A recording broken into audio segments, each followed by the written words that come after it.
anak-anak, hebat, hari ini kita akan menjadi penulis cerita ajaib. Siapa sih yang suka mendengar cerita?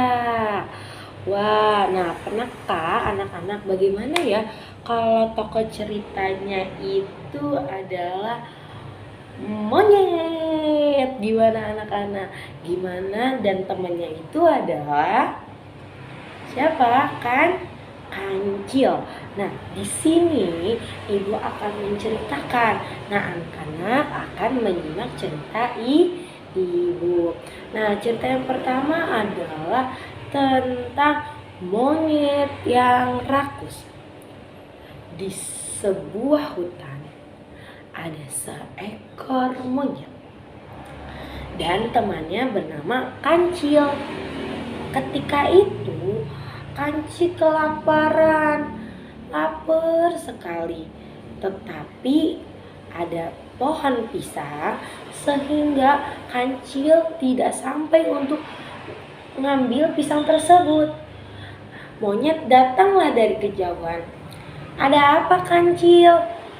Nah, Kancil menjawab, "Aku ingin mengambil pohon pisang tersebut.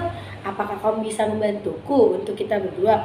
Monyet dengan senang hati menjawab, Ya, aku bisa." Lalu Kancil tersebut bilang kepada monyet, "Ayolah monyet, ambil sekarang pisang tersebut." Lalu monyet memanjat pohon pisang tersebut. Dan ternyata pohon pisang yang diambil sama monyet itu tidak diberikan kepada Kancil. Malah monyet tersebut pergi meninggalkan Kancil dan makan sendiri pisangnya.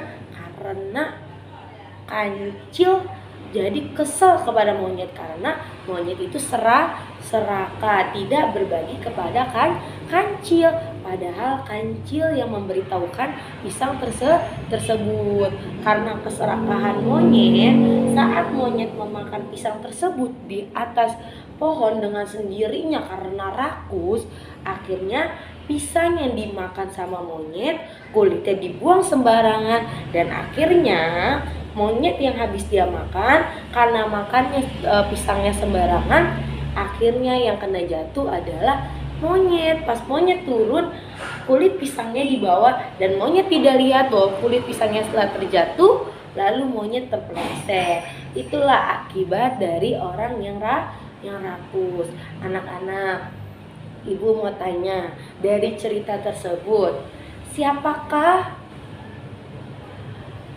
tokoh yang di dalam cerita ini? Siapa, Dina? Kancil. Selain Kancil siapa? Monyet. Pintar. Ibu tanya, di manakah tempat cerita tersebut? Apa, Firman? Di hutan. Pintar. Nah, kalian barusan adalah menyimak cerita ajaib. Gimana nih teman-teman, kita tidak boleh mempunyai sifat rakus. Karena apa? Perbuatan yang rakus itu tidak baik. Kita harus berbagi sesama teman ya. Tidak boleh rakus. Nah, ceritanya nih, kalau ibu ganti tempatnya menjadi tempat apa ya? Mau apa anak-anak? Oh, boleh, tempat bermain. Nah, ibu akan mengganti ceritanya tentang di tempat bermain. Oke, pada suatu hari ada seekor kancil yang sedang berjalan di tempat bermain. Lalu datanglah seekor monyet. Lalu monyet bilang, Kancil bilang, "Ayo kita bermain." Bermain apa anak-anak? Ayolah kita makan bersama pisang tersebut. Dengan keserakahan monyet, akhirnya monyet mengambil pisang tersebut lalu lari meninggalkan si Kancil. Lalu Kancil marah terhadap siapa? Monyet, karena sudah mengambil punyanya si Kancil. Lalu Kancil tersebut akhirnya tidak mau berteman sama si monyet karena monyet itu sudah rakus. Oke, ibu mau nanya lagi. Tadi tempatnya di mana dari cerita tersebut? Oke, di tempat bermain ya. Iya, pokoknya dari cerita tersebut antara kancil dan monyet. Oke anak-anak, ibu rasa paham semua ya. Tadi karena kalian udah menyimak, ibu kasih 10 bintang. Oke, terima kasih anak-anak, bye-bye.